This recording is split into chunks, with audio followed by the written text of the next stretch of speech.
I saw just the other day the Ohio Police Pension Fund put 5% of their $8 billion fund, or $16 billion fund, $800 million into gold. And that's just 5%. You had Warren Buffett put 2.5% of Berkshire Hathaway into American Barrick, the largest mining company on the planet.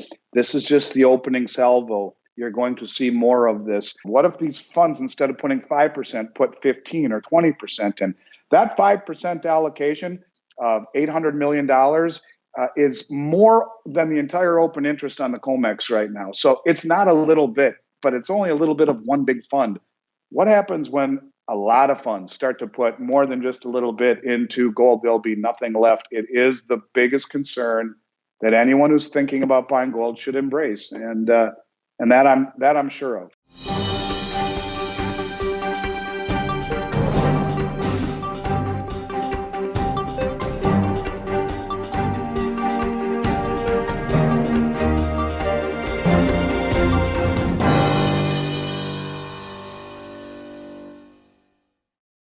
Welcome back to Liberty and Finance and Reluctant Preppers. We're delighted to have this returning guest. Andy Schectman is the CEO of Miles Franklin Precious Metals Investments. Andy, thanks for joining us this Friday, September 11th, 2020. Always good to be back, and always nice to see you, Dunnigan. Thanks for having me. You and I were talking about how we can't believe that it's September already, and specifically September 11th, but September that in the year that almost time forgot, we're all upside down and backwards because of the COVID lockdowns has completely thrown out all of our plans, our rhythm, our cycles, our habits, our commute, our everything, our ability to travel. And you were mentioning some of the concerns that are building for you around that, living where you do. Yeah, I think anyone who lives in a northern climate ought to be concerned because, it's been a little bit easier to deal with things being outside and being able to go to an outdoor cafe and go on walks and see your friends. Play golf, do things that make you feel human, and being up in the cold in Minnesota as it gets dark early in the afternoon, come December and January, and too cold to socialize outside. What's that going to do for all of the establishments that are hanging on by a thread? The second and third generation restaurants and bars that are all going out of business now. It's very concerning. Much deeper than the things you and I talk about, as it relates to economics and precious metals and politics, but just the actual living. On the news last night, they were talking about warning signs of depression as it gets colder and darker here in Minnesota. Just a little kerosene on a smoldering fire, I guess, right now. One of the questions that we have from a viewer gets into kind of the volatility that may be coming. Before we get to that, I just wanted to lay a connection here between what you were saying about a coming disruption or is there going to be a second wave and all that, and not just talking about COVID, but just talking about the disruption, the civil unrest, the supply chain disruptions. There was a major article put out by Alistair McLeod, who we interviewed as well, responding to a Zero Hedge and Bloomberg article talking about China doing massive stockpiling of commodities, including food, lumber, other things like that, and the state of Washington in the U.S. stockpiling warehouses full of food and other things. So there seems to be this gathering sense by some pretty big organizations, including the nation of China, that there's a need to have real things at this time and not to have the fiat currency. What are you seeing related to that in the precious metals arena? Yeah, I think one of the fatal flaws of the American society is our memories are too short. People in March were scrambling to get toilet paper and bottled water, and now everyone has gone back to a semblance of a normal routine. I think that preparation is in order. I've been saying forever, we're in the eye of the storm. It's coming. The trailing edge is coming with the economy, with social unrest. And then people are locked up again. I'm very concerned about what's going to happen on a larger scale. But as far as precious metals are concerned, yeah, we have the best inventory we've had done again in 9 months. I have gone out of my way to buy everything that wasn't nailed down. I've gone deep into my line of credit as I promised I would. And I have the best inventory at the lowest premiums I've had all year long. As I've promised everyone, I'll beat prices. And I've gone out of my way to secure product. But here again, we're one event away from that changing. One event away from on. That chain is incredibly fragile. And I think that you will see a market before it's all said and done that is defined by extraordinarily high premiums, massive delivery delays, and a difficulty getting anything. That I'm sure of. When I think about last March, the one overriding comment I got from everyone else is, how do you guys have product? And the biggest reason is we're not tied to one major distributor. I work with them all. And I work with a network of 175 coin shops all around the country. Small companies, big distributors, the U.S. Mint, the Canadian Mint. We have a very wide channel of distribution, but be that as it may, it's a full-time job just to keep stuff coming in. And it's this close away from there being nothing to bring in. And I'm trying like a squirrel preparing for the winter to have as much product in our warehouse to help our customers as humanly possible. But I will tell you, in the back of my mind, in terms of being an owner of a precious metals company, it's my singular biggest concern, without question. I'll reflect and echo what you're saying on the human front, on the personal front too, because my wife and I woke up this morning, both of us of the same mind, and sent out a note to our children who are living all over the country saying, guys, I know you know that we always talk about preparedness, but at this time we're hearing it from so many trustworthy sources that you really should have on hand the things of life that you need: food and water and medicines and basic household supplies. Anything you normally assumed that you can just go out any week you want and purchase. What if you couldn't get out? Or what if you went out and the shelves were bare? Have those things now so you don't have to be scrambling for them or doing without, when that time comes. It is a time, like you mentioned, for battening down the hatches.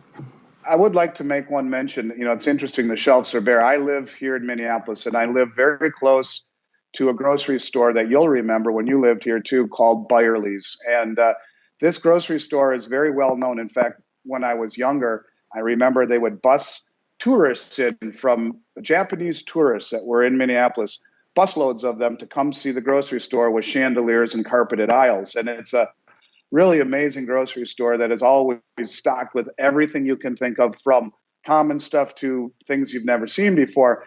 And I've been very shocked to see the entire store not bare, but not stocked. It blows me away. Just the things that you normally take for granted are already becoming very, very, very sparse. And well, what happens when an event happens again? And for people who don't think events can happen, I live in the epicenter of insanity in Minneapolis, a place I used to be very proud of. It's hard to be proud of it right now, but I'll tell you, the things that I've seen here over the past several months only reinforce my strong beliefs that preparation is key. It doesn't matter when people look at you and say, what are you doing this for? Why are you doing that? Why are you preparing? You don't need to be doom and gloom. Nuts to all of that. You need to listen to your inner voice and stock up. What's the worst thing that can happen? You donate some food to a food shelf. That's the worst thing that can happen. And that's a good thing in and of itself. So preparedness right now, when we see clearly what's coming, to me is the best advice you can give to your family. And for those of your listeners who want to buy precious metals, please understand this is the best atmosphere or environment I've seen for accumulating silver in the past 9.5 months or 9 months, period. We have great supply and the premiums are lower than any time since December. And if you think it's going to get better from here, then hold off. If you think there's a correction, I will remind you of last March with $11.80 silver and $21 price tags on anything that was an ounce of silver. Waiting for a pullback isn't the answer. If you believe things are going to get better, wait. If you think that we're in for the trailing edge of the storm, as I do, then batten down the hatches and get prepared. Yeah, there's a related question here from Larry Engel. He says, I've heard you mention on your roundtable with Jean-Claude that you could see a moment when demand could overrun your inventory. I can see a time very soon that premiums will be 1 to 2 times spot price or higher. My question is, how would you handle a situation with premium volatility and higher demand? Would you stop sales for a few days until everything settled out, or just continue selling through volatility? We would continue selling. There for your listeners. It's important to understand that there are risks involved on both sides of the table. There's a risk involved in that the volatility diminishes, that things mellow out and premiums go lower. But the same thing is true on all of my inventory. When I buy inventory at the highest premiums I've seen in years, I can't hedge the premium. I can hedge the metal content, but I'm taking a risk also because I'm that convinced that we're not out of the woods yet. And we've kind of been lulled into a false sense of complacency.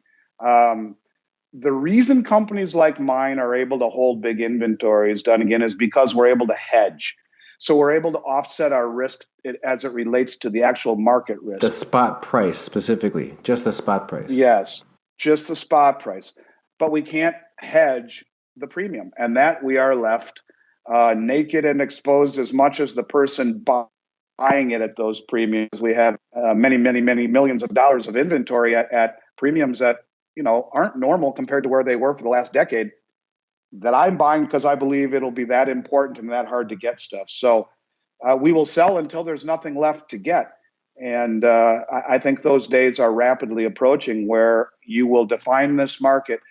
The friends of that guy will define this market by the price got away. It's too expensive. It's too late. But the guy that wants to buy it and already owns it and understands it will be defining it more by the inability to get anything and the high prices and the high premiums and the long delivery delays. It's just a plain old function of supply and demand, really, in a thin market. Okay, related question on that from Greg Phelps. He says, many of us are planning on trading in our silver for gold when the gold to silver ratio returns to a more historical average level. Do you foresee any issues with that plan if the availability of gold is limited on the global market? Well, if the availability of gold is limited, then yes, I do. But I think it's still a solid play. And for those of your listeners who wonder how that plays out, in 2010, we had an 85 to 1 ratio. By 2011, it was just north of 35 to 1, 36 or 37. Within less than a year, you had the ability to well over double the amount of gold you could have otherwise bought by buying silver at 85, switching to gold at 35. I think you'll see that here again, and maybe even more accentuated. As I've said many, many times, Keith Neumeyer is publicly and privately telling me and the public that what's coming out of the ground right now is 6 or 7 to 1. And remember, as I've said before, silver is found in a form of nature called epithermal. It's found very close to the surface. The big deposits were found years ago. Almost 70% of all the silver coming to market right now is a byproduct of mining other metals.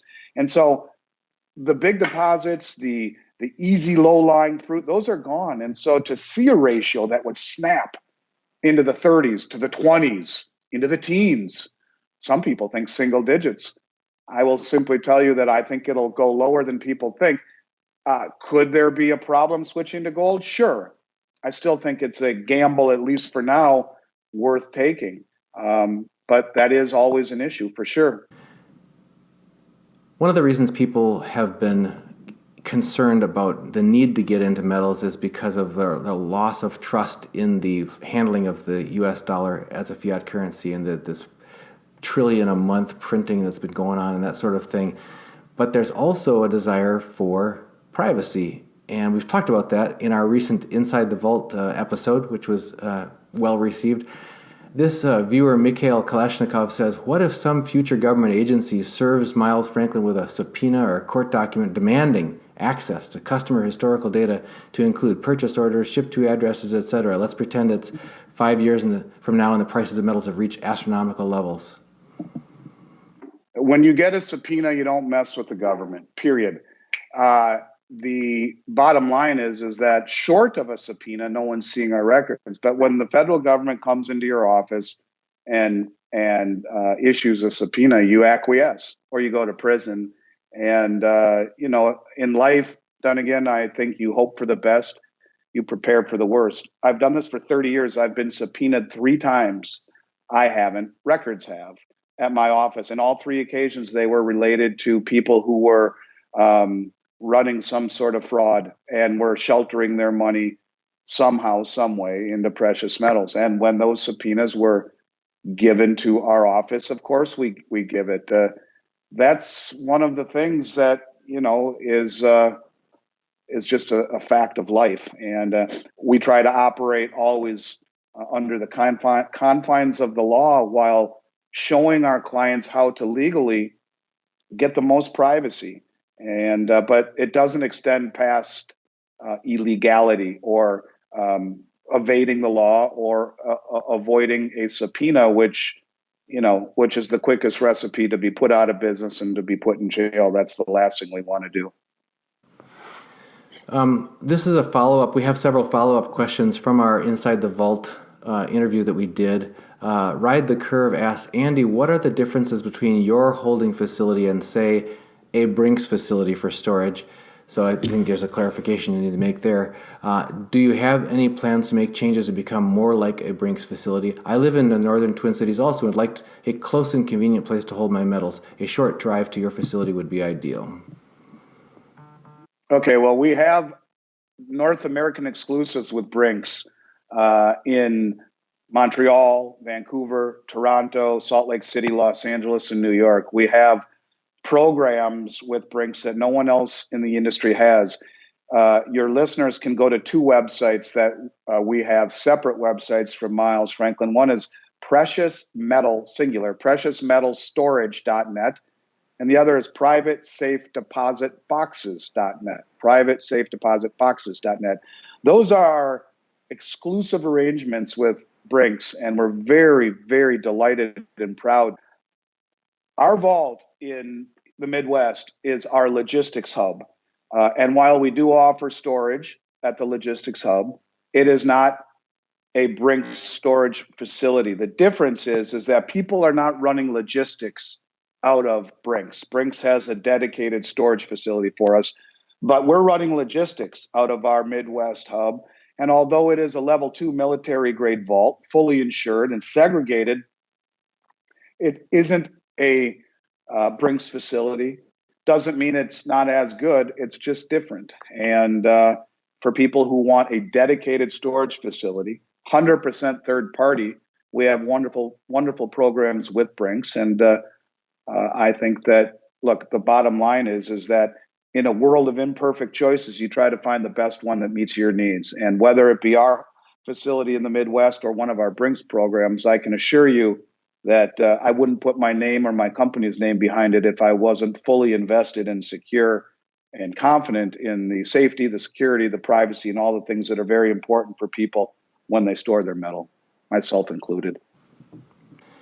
We've also had you talk to us about the ability for people to swap between numismatics and bullion. There's a question here from NTS43 who said, if I wanted to exchange my gold bullion for gold numismatics, is that considered one transaction or two? Meaning, do I have to sell my bullion back to Miles Franklin first, then use the credit to turn around and buy the numismatics? If it's two transactions, I have to report the capital gain or loss in the sale of the bullion. Please shed some light on this for me. So a gold to gold, so that's apples to apples, even if it's red apples to green apples, you can carry your cost base forward. That is a like for like transaction. But if you're doing numismatic silver to numismatic gold, it would be two separate transactions, a sale and a repurchase.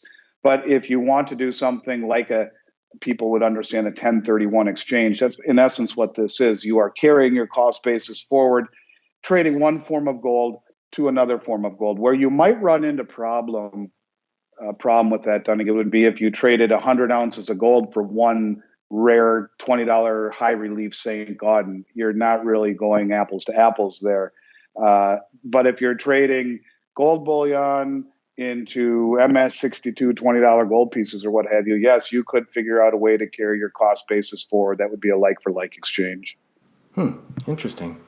And Ride the Curve asks, what forms of metal purchase and sale are taxable events in Minnesota tax law?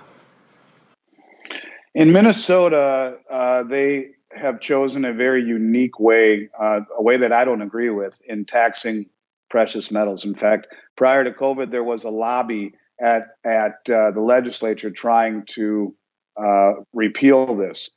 If you live in Minnesota, you can only buy without tax delivered into the state bars and rounds. Now, you can't get any legal tender coins without paying a 6.875% state sales tax. In other words, I can sell you a 1 ounce gold bar made by the Royal Canadian Mint and not charge you tax. But if I sell you the same amount of gold, just with the Royal Canadian Mint maple leaf stamp on it, made by the same mint, I have to charge you tax. I can sell you a 100 ounce silver bar from the Royal Canadian Mint without tax. But if I sell you 100 silver Canadian maple leafs, I have to charge you tax. Same thing is true with American coins or any legal tender government sovereign mint coins. Doesn't matter what they are taxed in the state of Minnesota. Bars and rounds are not. And so if you're looking for a way to accumulate metal in the state of Minnesota without paying state sales tax, it must be in bars and or rounds, because the state of Minnesota is a point of destination state, whereby if someone doesn't take possession of the product in the state of Minnesota, we're not responsible for charging Minnesota state sales tax. But if I ship a coin to someone's home in the state of Minnesota, most definitely they will be charged state sales tax. The ironic thing about that is that it's the most backward notion. It's like if you're going to charge sales tax on something as though it were a commodity, like or an ordinary object, okay, you could argue that. But an actual coin, that's supposed to be legal tender. I mean, that's the weirdest thing. Here's the reason I think it is, okay? So you're right. There's no sense to charge state sales tax on U.S. legal tender when I can travel into Canada with it and custom, as I've given that example on your show before. But I think something to do maybe with the ETFs. Let me explain. GLD and SLV are taxed as though they are physical precious metals. When you sell your GLD ETF or your SLV, you're paying the 28% collectible as if you sold coins, right? So those items, if you were to do that where you had to pay tax on bars and rounds and not on legal tender, would that mean you would have to pay tax on your GLD and your SLV state sales tax if it's brought into your brokerage here in Minnesota? I don't exactly know if that is what is the reason, but I've racked my brain. I cannot think of any other reason why they would do it the opposite of what makes sense, other than the fact that they're politicians. But to tax legal tender and to not tax what is arguably a commodity, something without a face value, just the value is based intrinsically on its weight, makes no sense. But here again, you can drive yourself crazy trying to think about things like this. We just abide by what the law says, and we will show your listeners how to step all the way up to that line and look over it without stepping over it, without risking getting in trouble. We'll tell you what the law is. We'll tell you how you can maximize your privacy within the bounds and confines of the law without stepping over it. And that's what we'll try to do all the time. If anybody wants a new hero this year, mine is Alex Mooney, representative to the U.S. Congress from West Virginia. He's got the Monetary Metals Tax Removal Act he's introduced as a bill in Congress. So you want to give him your support on that. I agree. We have a question here about the potential for forgery or fakes or spoof materials and what Miles Franklin does or what other dealers are doing that you're aware of to help mitigate that. Mark Marquardt says, Andy, could you please speak about the current state of fake bars and rounds that are in the system? What are you hearing from other dealers? We've heard of Silver Eagles from China, or Perth Mint gold bars, etc. What should we be looking out for? Have you received any fake product in the last year? Do you test all of your product you receive or just a product that does not come directly from a government mint? Thanks. Yes. I mean, if a product is in a sealed mint box, we're not testing it. If it comes in from the public, it is most certainly being tested. Or from another dealer, it is most certainly being tested. But here again, look, in life, then again, you get what you pay for. I'm telling people I'm going to be the least expensive or real darn close to it in the industry.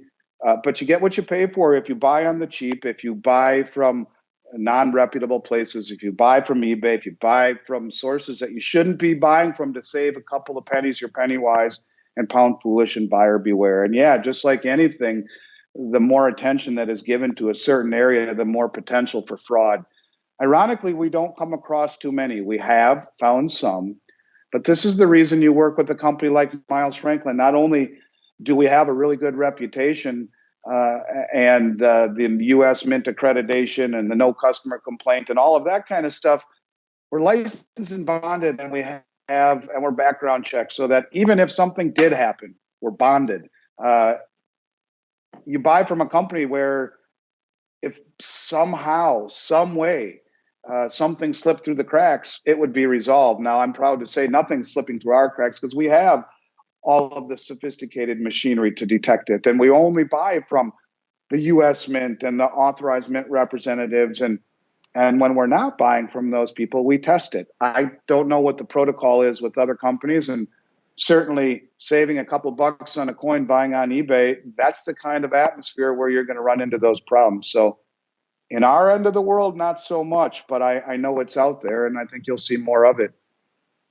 One thing we want to make sure to mention is the Silver Fest 2020. It's a free virtual conference. It starts Friday, September 11th, tonight, goes through the weekend, through Sunday, and people can register for free, I understand, by going to arcadiaeconomics.com. We had Chris Marcus on just yesterday telling us about that. I understand, news to me, Miles Franklin has a booth there, and you're going to be attending much of the weekend, and I'm going to be there part of the time as well. So we'll be able to do panels together and answer people's questions live and interactive, Yes. live and in person. We had experience doing that at the Sprott 2020 conference, and this is going to be like that people can drop right into our booth and talk to us in real time. I would welcome that. I'm going to try to be there as much as I can tomorrow, Saturday, and the whole day Sunday, and even a little bit this evening. Tonight, we will talk. I'll be giving away silver. I'll answer questions. We can do one-on-ones and face-to-face with people. It was really awesome on the Sprott show. I found it very rewarding. I'm looking forward to doing this tonight, and glad you'll be there with me as well.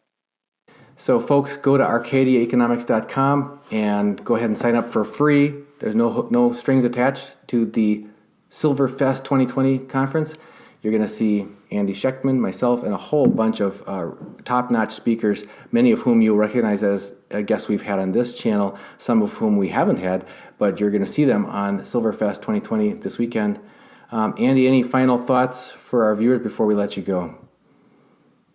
I guess all I really would like to say is that you're beginning to see, I think, the mainstream really jump into this market. And when that happens, that's about the supply issues really begin to manifest themselves quickly. I saw just the other day, the Ohio Police Pension Fund put 5% of their $8 billion fund, or $16 billion fund, $800 million into gold. And that's just 5%. You had Warren Buffett put 2.5% of Berkshire Hathaway into American Barrick, the largest mining company on the planet.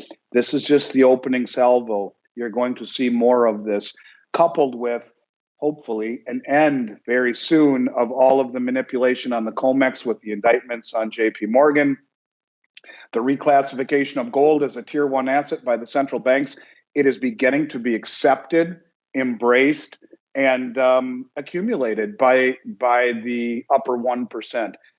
And there's so much money out there, Dunnigan, that very quickly, when I say to you early in our show that we have the best supply we've ever had, every time that I've seen a supply interruption in this industry going back 20, 30 years, it happens like that. There is no advanced warning. We have advanced warning right now. We see what's coming. I beg people to understand that I'm not peddling my own wares. We've done 4 years worth of business in the last 9 months. Our business is fantastic. I'm not trying to ring the cash register. I'm trying to be honest and simply say my biggest concern, my 100% biggest concern as we head into the fall and into the winter is the ability for Miles Franklin and companies like mine to continue to source product in a timely fashion. And I think that if you are concerned about what's coming, don't wait for a pullback. Cost average instead. At least get something. That cost averaging will smooth out the uncertainty. So that would be my parting shot. I just think it's really important to trust your gut. That these times are unlike anything we've ever seen, and this November is going to be like anything we've ever seen either. So I thank you for having me on. I thank you for doing what you're doing. And I will continue to do what I do to help people as long as we have product, as long as we're able to get it. And I will tell you once again, that is my single biggest concern. What will it be like if all of a sudden everyone decides to buy gold? What if these funds, instead of putting 5%, put 15 or 20%? And that 5% allocation of $800 million is more than the entire open interest on the COMEX right now. So it's not a little bit, but it's only a little bit of one big fund. What happens when a lot of funds start to put more than just a little bit into gold? There'll be nothing left. It is the biggest concern that anyone who's thinking about buying gold should embrace, and that I'm sure of. We've been speaking with Andy Schectman. He's the CEO of Miles Franklin Precious Metals Investments. Andy, thanks for joining us again here on Liberty and Finance. Thank you, Dunnigan. Look forward to coming back and seeing you again this weekend. To acquire gold and silver, just go to libertyandfinance.com. When the main site comes up, click on Bullion Sales. That's libertyandfinance.com, Bullion Sales. You'll see my name, Dunnigan Kaiser, my phone number, and my associate, Kaiser Johnson, his phone number, our email, libertyandfinance@protonmail.com.